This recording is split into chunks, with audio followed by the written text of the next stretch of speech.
మునుముందు రాజకీయం మరింత వేడెక్కుతోంది. పొత్తుల కోసం, అధికారం కోసం ప్రతిపక్షాలు ఎంతకైనా తెగిస్తాయి. ఇంకా చెప్పాలంటే కుటుంబాల మధ్య చీలికలు పెడుతుంది, చిచ్చు పెడుతుంది.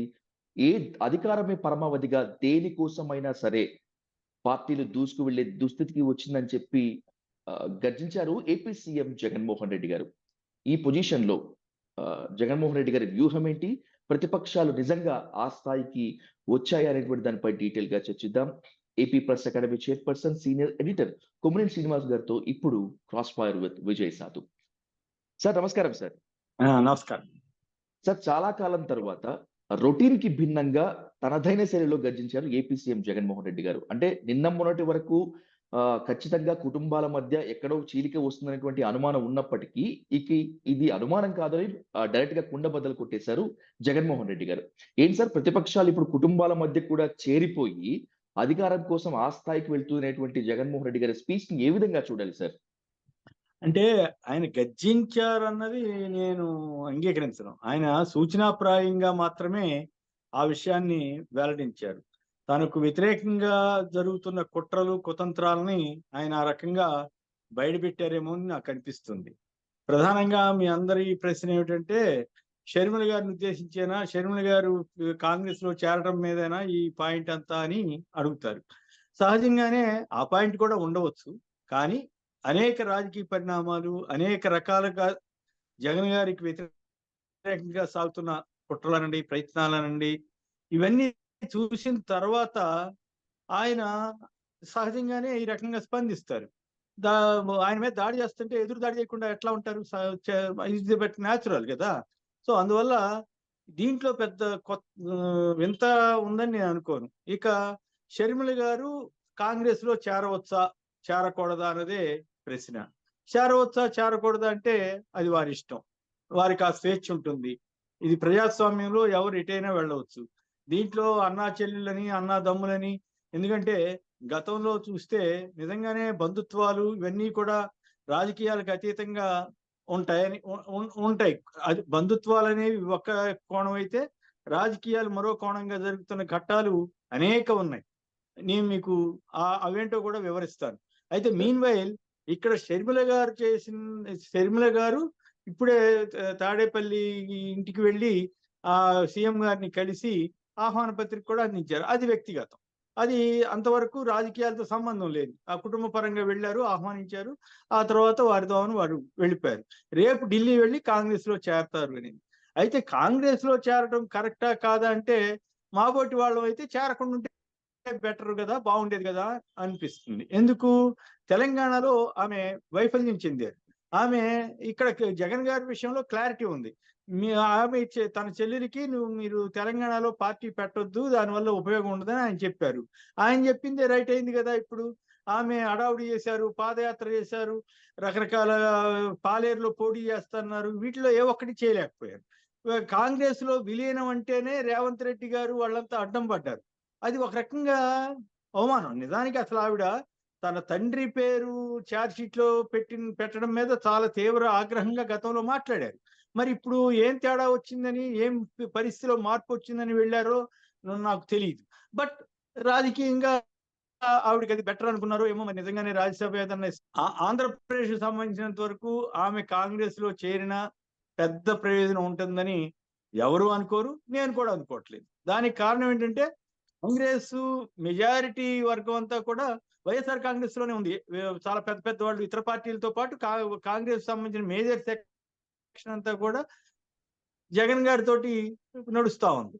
ఇంకోటి ఏంటి, కాంగ్రెస్ పార్టీకి 1% ఓట్లు కూడా లేవు. ఈవిడ వెళ్ళటం వల్ల ఎంత శాతం పెరుగుతాయి? ఈవిడ వెళ్ళటం వల్ల జగన్ గారికి నష్టం జరుగుద్దని తెలుగుదేశం వారో, చంద్రబాబు గారో, కాంగ్రెస్ వారో ఆశిస్తుండవచ్చు. కాదని నేను అనట్లేదు. కానీ ఇద్దరికీ జరిగే నష్టంతో పోలిస్తే జగన్ గారికి జరిగే నష్టం తక్కువ అనేది నా అభిప్రాయం.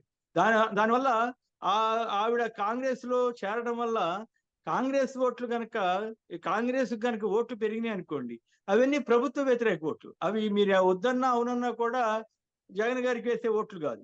సో, జగన్ గారు తనను తాను నమ్ముకున్నాడు తప్ప మిగతా విషయాల జోలికి ఎప్పుడు ఆయన ఎవరి మీద ఆధారపడి రాజకీయాలు చేయట్లా. తన విధానాలు ప్రజలకి అనుకూలంగా ఉన్నాయా లేదా ఆయన అందుకే కదా ధైర్యంగా ఏ చీఫ్ మినిస్టర్ చెప్పని విధంగా ఒక మాట చెబుతున్నారు. ఏమని? ప్రజలకు నేను మేలు చేశాననుకుంటే, మీ ఇంట్లో మేలు జరిగిందనుకుంటే నాకు ఓటేయండి, లేకపోతే మీ ఇష్టం అని కూడా అంత ధైర్యంగా చెప్పగలుగుతున్నది జగన్ గారు ఒక్కరే. అంతేకాకుండా అంతే ధైర్యంగా క్యాండిడేట్ సెలక్షన్స్ లో కూడా ముందుకెళ్తున్నారు. సో ఇదంతా ఆయన పార్టీ. ఇక ఈ షర్మిల గారి ఎంట్రీ దీని వెనకాల ఎవరున్నారు ఏమిటనే చర్చ కూడా సహజంగా జరుగుతుంది. నేనైతే అవును. ఒక మాట అనుకుంటున్నాను. ఆమె బహుశా తెలుగుదేశంకి ఏజెంట్ గా పనిచేసే ఒక ఆంధ్రజ్యోతి మీడియా అనండి, లేకపోతే తెలుగు మీడియా అంటారు కదా, ఆ అధిపతి రాధాకృష్ణ లాంటి వాళ్ళు, ఆయన ఒక్కడే కాకపోవచ్చు, మరికొందరు ఈ వెనక ఉండి ఈ కథ నడిపిస్తున్నారేమో నాకు అనిపిస్తోంది. ఆయన అనిల్ గారు ఉన్నారు కదా, శర్మ అవును గారి సార్. భర్త, వారు ఈ ఈ కథ ఈ ఈ కథనంలో ఈ మొత్తం డ్రామాలో వారిదో కీలక పాత్ర. ఆయన బహుశా మన రాధాకృష్ణ లాంటి వారి ట్రాప్ లో పడి ఉండొచ్చు. సో ఈ మొత్తం గనక మనం పరిశీలిస్తే కాంగ్రెస్ పార్టీ తెలుగుదేశం కలిసి గతంలో జగన్ గారికి వ్యతిరేకంగా కేసులు పెట్టి ఎలా ఇబ్బంది పెట్టారో, ఇప్పుడు కూడా అదే రీతిలో కాంగ్రెస్ తెలుగుదేశం కలిసి ఈ ఈ వ్యవహారం నడుపుతున్నాయేమో. ఈ వ్యవహారంలో మరి షర్మిల గారు అమాయకంగా అందులో దిగారేమో అని నాకు అనిపిస్తుంది. నిజంగా ఆమెకి రాజ్యసభ ఇస్తే సంతోషం, మనకేం అభ్యంతరం లేదు. రాజ్యసభ ఇస్తారా, లేకపోతే ఏఐసిసి జనరల్ సెక్రటరీ ఇచ్చి ముందు మీ పెర్ఫార్మెన్స్ చూపించండి, అక్కడ మీ జనంలో ఆదరణ చూపించండి, జగన్ గారిని ఓడించిన తర్వాత అప్పుడు మాట్లాడదాం అని అంటారా? ఇవన్నీ చాలా జరగవచ్చు. బట్ ఒకటి ఓవరాల్ గా చూసినప్పుడు తెలుగుదేశం కాంగ్రెస్ కలిసే Congress face of the situation, TDP ఏమో కాంగ్రెస్ వెనకాల నుండి ఈ డ్రామా నడుపుతుందేమో నాకు అనిపిస్తా ఉంది. సో మొన్న ఎందుకంటే బెంగళూరులో మనం చూసాం, డికే శివకుమార్ గారి తోటి చంద్రబాబు నాయుడు గారు వ్యక్తిగతంగా కొంతసేపు రహస్య మంతనాలు జరపడం. సో అది కూడా కీలకమైన పరిణామమే. అప్పుడు కూడా షర్మిల గారి ఇష్యూ వచ్చి ఉండొచ్చు అనేది కొందరు అభిప్రాయం. So sir. తొందరగా చేర్చుకుంటున్నారా లేదా, ఇట్లాంటివి పాయింట్స్ కూడా ఉండొచ్చు. సో ఈ పరిణామాలన్నీ కూడా ఎట్లా నిజంగా జనాన్ని ఏ రకంగా ఆకర్షించగలుగుతారు, కాంగ్రెస్ ని ఏ రకంగా పెంచగలుగుతారు, తద్వారా జగన్ గారికి అంటే వైఎస్ఆర్ కాంగ్రెస్ కి ఏ మేరకు నష్టం చేయగలుగుతారు, లేదు మాబోటి వాళ్ళ అంచనా ఏంటంటే గతంలో అనేక సందర్భాల్లో ఇలా సొంత పార్టీలు పెట్టినప్పుడు దానివల్ల వారు ఆశించిన వాటికంటే భిన్నంగా కొందరు నష్టపోయిన సందర్భాలు ఉన్నాయి. ఉదాహరణకి ప్రజారాజ్యం అప్పుడు చూసాం, ఓట్ల చీలిక వల్ల చివరికి కొద్దిగా కాంగ్రెస్ కి మరి కాస్త ఎక్కువగా టీడీపీకి నష్టం జరిగింది. లక్ష్మీపార్వతి గారు పార్టీ పెట్టినప్పుడు కాంగ్రెస్ కి ఎక్కువ నష్టం జరిగింది. ఎందుకని? కాంగ్రెస్ వ్యతిరేక ఓటు, అలాగే చంద్రబాబు గారిని వ్యతిరేకించే ఓట్లలో ఆపోజిట్ ఓటు కేవలం కాంగ్రెస్ పార్టీ ఉంటే వాళ్ళకే వేసి ఉండేవాళ్ళు. కానీ వాళ్ళల్లో కొంతమంది కాంగ్రెస్ అంటే కూడా గిట్టకపోవచ్చు, వాళ్ళందరూ లక్ష్మీపార్వతి గారి పార్టీని ఎంపీ చేసుకున్నారు. సో దానివల్ల ఏమైంది? ప్రభుత్వ వ్యతిరేక ఓటు చీరి చంద్రబాబు గారికి అప్పుడు ఆ రోజున 1996లో కొద్దిగా అడ్వాంటేజ్ అయింది. సో దానివల్ల 19 సీట్ల వరకు గెలుచుకోగలిగారు. ఈవెన్ దో కాంగ్రెస్ 22 సీట్లు ఎన్నో తెచ్చుకున్నప్పటికి కూడా టీడీపీకి కూడా గణనీయమైనటువంటి స్థానాలు లభించాయి ఆ రోజున. సో అట్లా ఏదైనా జరగవచ్చు. కొంత అసలు నష్టం ఉండదు, లేకపోతే ఆవిడ అభిమానులు కొంతమంది చేరొచ్చు, లేదు కొంతమంది వైఎస్ఆర్ కాంగ్రెస్ లో టికెట్లు రాని వాళ్ళు, ఇప్పుడు ఆర్కే ఆల్రెడీ వెళ్ళాడు కదా, మన అవును సార్. మంగళగిరి శాసనసభ్యుడు, ఆయన ఆల్రెడీ షర్మిల గారితో పాటు రాజకీయంగా పయనిస్తానని చెప్తున్నాడు. అట్లాంటి వాళ్ళ వల్ల కొద్దిగా నష్టం ఉంటే ఉండవచ్చు. కానీ ఆ నష్టాన్ని అధిగమించి కేవలం జగన్ గారి స్కీములు వీటి వల్ల అది అధిగమించి ఆయన ఆ పార్టీకి పెద్ద నష్టం లేకుండా బయటపడొచ్చేమో అనేది ఒక అభిప్రాయం. ఇక కుటుంబాల మధ్య తగాదాలు ఉండవా, కుటుంబాల్లో చిచ్చులు పెట్టేవాళ్ళు ఉండరా అంటే ఎప్పుడు ఉంటానే ఉంటారు. అదే పెద్ద విషయం కాదు. అంతదాకా ఎందుకు? ఎన్టీ రామారావు గారి కుటుంబంలో చిచ్చు పెట్టింది ఎవరు? చంద్రబాబు నాయుడు గారు అవుతారు కదా. ఎన్టీ అవును సార్. రామారావు గారు స్వయంగా కష్టపడి 1994లో పెద్ద వేవ్ను సృష్టించుకుంటే, అప్పుడు ఆ రోజు చంద్రబాబును చూసే జనం ఓట్లేయలేదు కదా, ఎన్టీ రామారావు గారిని చూసే ఓట్లేశారు కదా. అంత 216 సీట్లు వచ్చినటువంటి ఎన్టీ రామారావు గారిని ఒక్క దెబ్బకి కోల్దోసి పడేశాడు కదా చంద్రబాబు నాయుడు గారు. చంద్రబాబు నాయుడు గారు ఒకళ్ళేనా?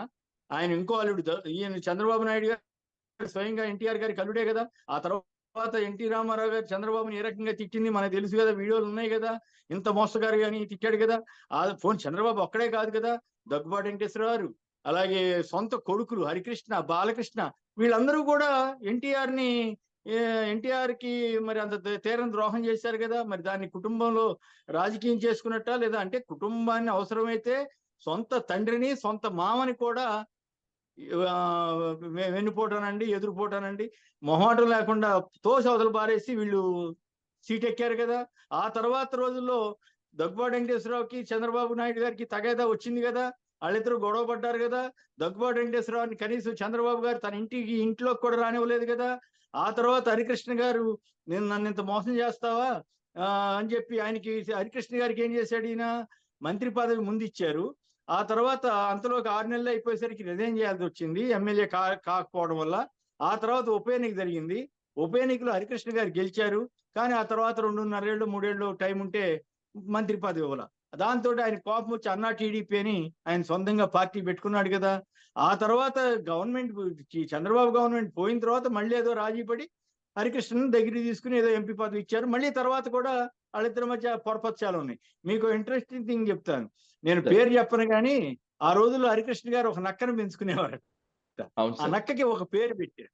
ఆ పేరు ఎవరిదంటే తన సమీప బంధువులే పెట్టారనేది ఒక టాక్. నాకు ఆ రోజుల్లో ఒక కీలకమైన వ్యక్తి ఆ విషయం చెప్పారు. నేనైతే చూడలేదు కానీ చాలా నక్కను ఎందుకు పెంచుకున్నారంటే అదేదో శకునానికి సంబంధించిన ఇష్యూ అట. సో అట్లా మరి అంత తీవ్రంగా వెళ్ళారు కదా. సో రాజకీయాల్లో ఇట్లా జరగవనేమి లేదు. అయితే ఇక్కడ ఇక హర్షించాల్సిన విషయం ఏంటంటే షర్మిల గారు స్వయంగా అన్నగారిని కలవటం, మర్యాద మన్నలను మెయింటైన్ చేయటం వరకు హర్షించాల్సిన విషయం. ఇక ఇంకొక పాయింట్ చెప్పాలి. 1999 ఎలక్షన్స్ కు ముందు స్వయంగా చంద్రబాబు నాయుడు గారి సోదరుడు రామ్మూర్తి నాయుడు గారు తన అన్న మీద తీవ్రమైన విమర్శలు చేశారు. ఆయన స్వార్థ రాజకీయాల మీద గళమెత్తారు. తను కుప్పం నుంచి తను కాంగ్రెస్ తరఫున పోటీ చేస్తానని కూడా చెప్పాడు. అయితే కాంగ్రెస్ వాళ్ళు ఆ రోజున ఆయనకి టికెట్ ఇవ్వపోయిన తర్వాత మెల్లగా ఇక ఆయన రాజకీయాలకి దూరం అయిపోయాడు. అది వేరే విషయం. మరి ఇప్పుడు దాన్ని ఏమంటారు? కేవలం జగన్ గారి కుటుంబంలోనే ఇట్లా జరుగుతుంది, ఇట్లా జరగదని ఏం కాదు కదా, ఎక్కడైనా జరగవచ్చు. ఇట్లా చాలా ఎగ్జాంపుల్స్ ఉన్నాయి. ఇందిరాగాంధీ గారి కోడళ్ళు సోనియా గాంధీ, మేనకా గాంధీ, వాళ్ళిద్దరూ ఎంత రాజకీయంగా ఘర్షణ పడ్డారు, చెరొక పార్టీ అయిపోయారు కదా. బీజేపీలో మేనకా గాంధీ, ఆ తర్వాత వరుణ్ గాంధీ ఉన్నారు కదా, సోనియా గాంధీ, రాహుల్ గాంధీ ఇటు ఉన్నారు కదా. సో ఇట్లా ఇట్లా చెప్పుకుంటా పోతే 1952లోనే తిరువూరులో పేట బాపయ్య, పేట రామారావు అని ఇద్దరు ఉండేవారు. వారిలో ఒకరు కమ్యూనిస్ట్ పార్టీ తరఫున, ఒకరు కాంగ్రెస్ పార్టీ తరఫున పోటీ చేశారు. పోటీ చేసి ఒకళ్ళు గెలిచారు, రెండోసారి ఇంకోళ్ళు గెలిచారు. సో ఇట్లా తండ్రి కొడుకుల మధ్య జరుగుతాయి, అన్నదమ్ముల మధ్య జరుగుతాయి పోటీలు, అన్న చెల్లెళ్ళ మధ్య జరిగిన సందర్భాలు ఉన్నాయి. ఇట్లా ఇంకొక చోట ఎక్కడో తల్లి కొడుకుల మధ్య ఇట్లాంటివి చాలా జరుగుతూ ఉంటాయి. సో కాబట్టి ఇదేదో మొదటిసారి జరిగినట్లు కాకపోతే ఎల్లో మీడియా దీన్ని ఏదో పెద్ద ప్రమాదం జరిగిపోయినట్లుగా ప్రచారం చేయాలి. ఇక్కడ ఒక విషయం క్లారిటీగా ఉంది, జగన్ గారు మొదటి నుంచి ఒక స్పష్టతతో ఉన్నారు. ఆమె రాజకీయం, ఆవిడ ఏమన్నా చేసుకోనివ్వండి, మనం ముందు చెప్పాము, వద్దు అన్నాం. ఆయన నేను అక్కడ పెట్టుకుంటా అన్నారు, పార్టీ పెట్టుకుని ఫెయిల్ అయ్యారు. ఇప్పుడు ఏపీకి వచ్చి ఏపీకి కాంగ్రెస్ లో విలీనం చేస్తే రేవంత్ రెడ్డి గారిని ఆవిడేమన్నారో తెలుసు కదా. అట్లాగే ఈ కాంగ్రెస్ లోకి విలీనం కాకుండా అడ్డం పడింది కూడా కాంగ్రెస్ నాయకులే కదా, రేవంత్ గారు వీళ్ళే కదా. మరి ఇప్పుడు ఎట్లాగో మాట్లాడుకుని మళ్ళీ చేరుతున్నారు. అయితే ఆవిడ విచిత్రం ఏంటంటే తన వల్లే కాంగ్రెస్ గెలిచిందని చెప్పడం కొంచెం హాస్యాస్పదంగా ఉంది. అది విడ్డూరం. తన వల్లే 31 మంది కాంగ్రెస్ ఎమ్మెల్యేలు గెలిస్తే తనే పోటీ చేసి ఉండొచ్చు కదా, తనే నిలబడి ఉండొచ్చు కదా. సో తను పోటీ చేయటం వల్ల ఓట్లు చీలేవి, తద్వారా కాంగ్రెస్ నష్టం జరిగేదని ఆవిడ భ్రమ, లేకపోతే ఏదో మాట వరుసకి చెప్పారో నాకు తెలియదు. కానీ నేనైతే మాట వరుసకే చెప్పుంటారని అనుకుంటున్నాను. ఎందుకంటే ఆవిడ అంత భ్రమలో ఉంటారని నేను అనుకోను. ఏదో ఫేస్ సేవింగ్ కోసం చెప్పుండొచ్చు కానీ బట్ అది వాస్తవం కాదని ఆవిడకి తెలుసు, అందరికీ తెలుసు. కాంగ్రెస్ కి అక్కడ కేసీఆర్ మీద ఉన్న వ్యతిరేకతతోటి ఓట్లు పడ్డాయి తప్ప షర్మిల గారి కోసమనో లేకపోతే ఇంకోళ్ళ కోసమనో లేకపోతే షర్మిల గారు పోటీ చేయలేదనో పడ్డాయని మనం అనుకోక్కర్లేదు. ఓవరాల్ గా చూసినప్పుడు ఈ మొత్తం ప్రక్రియలో కాంగ్రెస్ టీడీపీలు ఈ రకంగా జగన్ గారిని మళ్ళీ రకంగా ఇబ్బంది పెట్టడం కోసం కుట్ర చేస్తున్నాయేమో అన్న అనుమానం అయితే నాకు. సార్, తెలంగాణ అంతటా కూడా ఒక స్పెక్యులేషన్ నడుస్తుంది, ఇక మిగతా ప్రాంతాల్లో కూడా ఒక అంచనా నడుస్తుంది. ఒరిజినల్ పొలిటికల్ సినారియోలో ఏపీలో బీజేపీ పొత్తు కోసం చంద్రబాబు నాయుడు గారు తహతహలాడుతున్నారు. పవన్ దాని మధ్యలో దౌత్యం చేసేందుకు కాస్త ప్రయత్నిస్తున్నారు. ఇప్పుడు ఒకవేళ గనక నిజంగా సార్ షర్మిల గారిని వెనుక చంద్రబాబు గారే ఉండి ఉంటే, అప్పుడు బీజేపీ, కాంగ్రెస్‌కి మధ్య వైరము అనుకున్నంత ప్రస్ఫుటంగానే ఉంది కదా! వాళ్ళిద్దరి మధ్య మైత్రి అంటే సాధ్యంగా లేదు కదా! ఇక్కడ చంద్రబాబు గారి తెలివితేటలు ఎట్లా ఉంటాయంటే, ఆయన అక్కడ కాంగ్రెస్ తోటి పొత్తు పెట్టుకున్నాడు కదా! డైరెక్ట్‌గా 2019లో పెట్టుకున్నాడు. తర్వాత అవును. ఆ పార్టీ ఓడిపోయిన తర్వాత గాలికి వదిలేసాడు. ఆ అవును తర్వాత సార్. ఒంటరిగా పోటీ చేశాడు 2019 ఎన్నికల్లో. తెలంగాణలో పొత్తు పెట్టుకున్నాడు కదా!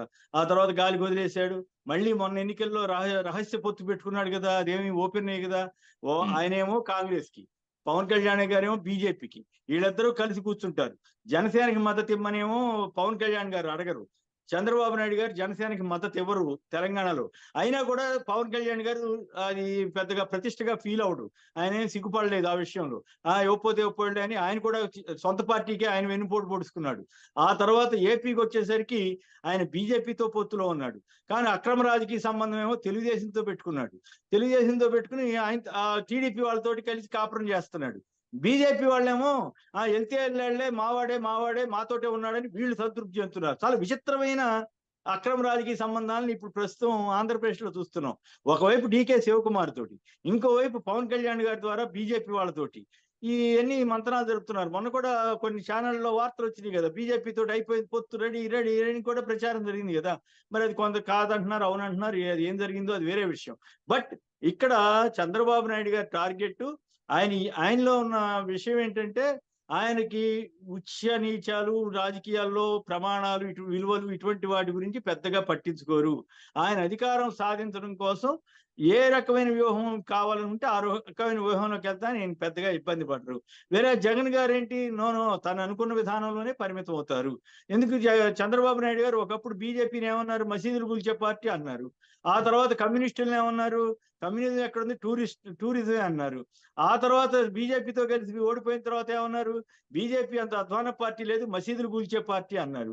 మోడీని అసలు నేను రాష్ట్రానికి రానివ్వనని అని అప్పుడు ముఖ్యమంత్రిగా ఉన్నప్పుడు అన్నాడు. ఆయన్ని మ ఇది నరహంతకుడని కూడా అన్నారు. హ్మ్. 2009 వచ్చేసరికి కేసీఆర్ తోటి పొత్తు పెట్టుకున్నారు. తెలంగాణ తీర్మానం చేయొద్దని టీడీపీ, ఏపీ నాయకులు కోరినా కూడా వినకుండా తెలంగాణకు అనుకూలంగా 1, 2 సార్లు తీర్మానం చేశాడు. ఆ తర్వాత వాళ్ళతో పోటీ చేశారు, ఓడిపోయారు. తర్వాత మళ్ళీ కాంగ్రెస్, సిపిఐ, సిపిఎం, టీఆర్ఎస్‌ని అక్కడ వదిలేసి మళ్ళీ మోడీ గారు ఎంబడపడి బతిమిలాడి బావులాడి 2014లో మళ్ళీ పొత్తు పెట్టుకున్నారు. జ ప పవన్ కళ్యాణ్ గారి ఇంటికెళ్ళి మళ్ళీ ఆయన మరి ఏ ఏ ఒప్పందమో, ఏం పాడో మనకు తెలీదు గానీ చివరికి పవన్ కళ్యాణ్ గారు ఒక్క సీటు కూడా పోటీ చేయకుండా, తను కూడా పోటీ చేయకుండా చాలా విచిత్రంగా చంద్రబాబు గారికి ఉపయోగపడ్డారు. మళ్ళీ 2019 వచ్చేసరికి మళ్ళీ రకరకాలు అక్కడ ప్రభుత్వ వ్యతిరేక ఓటు చీల్చుదనే నమ్మకంతోటి పవన్ కళ్యాణ్ గారిని బీఎస్పీ వాళ్ళ దగ్గరికి పంపించాడు. ఈయన మోడీ గారిని వదిలేశాడు. మోడీ గారు అబ్బో అంత గొప్ప ఎంత గొప్పనో ఇప్పుడు చెబుతాడు. అప్పుడేమో మోడీ గారిని చంద్రబాబు గారు దూషించారు. ఆ స్థాయిలో కాకపోయినా పవన్ కళ్యాణ్ గారు కూడా ఆయన వదిలేసి మోడీ బీఎస్పీ అధినేత్రి మాయావతి గారి దగ్గరికి, అట్లాగే సిపిఐ, సిపిఎం వాళ్ళతోటి పెట్టుకుని ఆయన పోటీ చేశాడు. ఆ తర్వాత ఏమైంది? ఓడిపోయిన తర్వాత మళ్ళీ ఈయన్ని బీజేపీ వాళ్ళ దగ్గరికి పంపించాడు. అప్పటి నుంచి బీజేపీతో కలవడానికి మోడీని అంతకుముందు తిట్టిన ఆయన ఇప్పుడు పొగట్టం మొదలుపెట్టాడు చంద్రబాబు గారు. సో ఇన్ని రాజకీయాలు చంద్రబాబు నాయుడు గారు ఒక్కళ్ళే చేయగలరు ఈ దేశంలో. జగన్ గారు ఎక్కడ తన విధానానికి కట్టుబడి కేవలం రాష్ట్ర రాజకీయాలకు మాత్రమే పరిమితమై చంద్రబాబు నాయుడు గారి విధానాలని చంద్రబాబు నాయుడు గారిని విమర్శిస్తారే తప్ప ఆయన సోనియా గాంధీ జోలికి పోలేదు. ఆయన్ని అంత వేధించినటువంటి సోనియా గాంధీ జోలికి పోలేదు.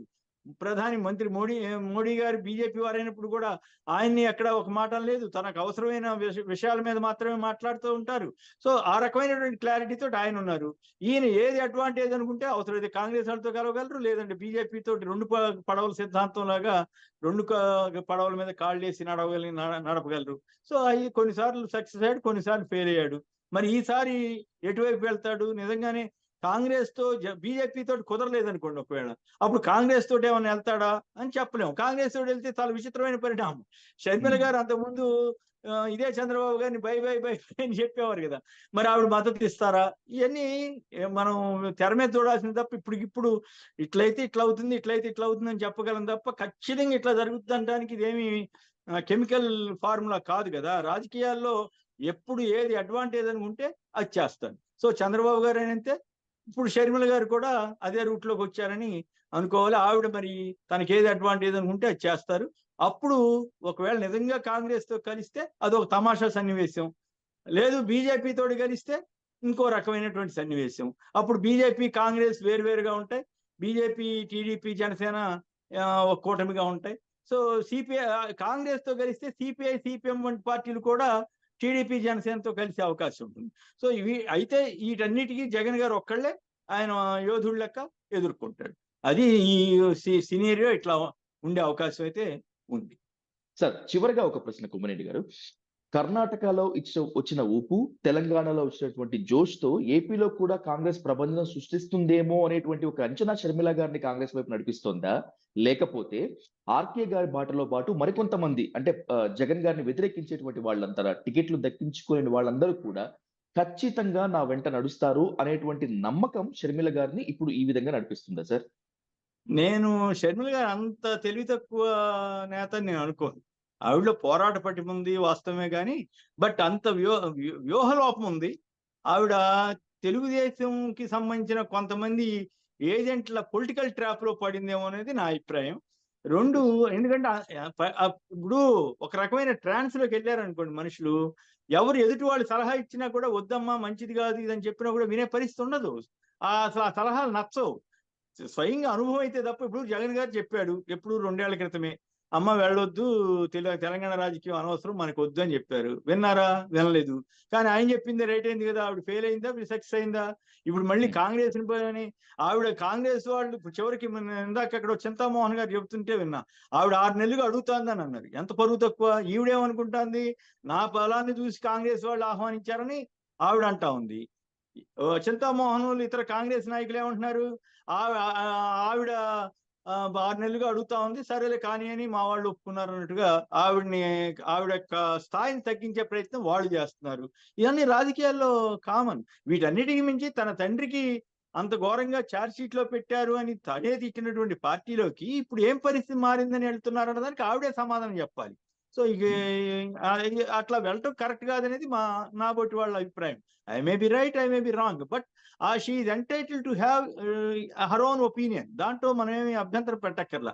కానీ అది కరెక్టా కాదా అన్నది మనం విశ్లేషించుకుంటాం తప్ప నువ్వు అట్టెందుకెళ్ళావు, మీరు అట్టెందుకెళ్లారని మనం ఎవరం అడగడానికి ఆవిడిష్టం. నష్టమైనా, కష్టమైనా ఆవిడే పడుతుంది. సో, అన్నకు వ్యతిరేకంగా ప్రచారం చేస్తదా, చేయదా అంటే చేస్తే చేయొచ్చు కూడా. ఒకసారి రాజకీయంగా తేడా వచ్చిన తర్వాత ఆవిడ దారి ఆవిడ చూసుకుంటే కనుక నిజంగానే కాంగ్రెస్‌లో ఏపీ ఇష్యూస్‌కి గనక వస్తే గతంలో ఆవిడే చెప్పింది. నేను వెళ్ళను. అన్నతోటి నాకు ఎలాంటి తగాదా లేదు. ఏపీ రాజకీయాలతో నాకు సంబంధం లేదు. నేను తెలంగాణలోనే పుట్టాను, పెరిగాను. ఇక్కడే పెళ్లి చేసుకున్నాను ఆవిడే చెప్పారు.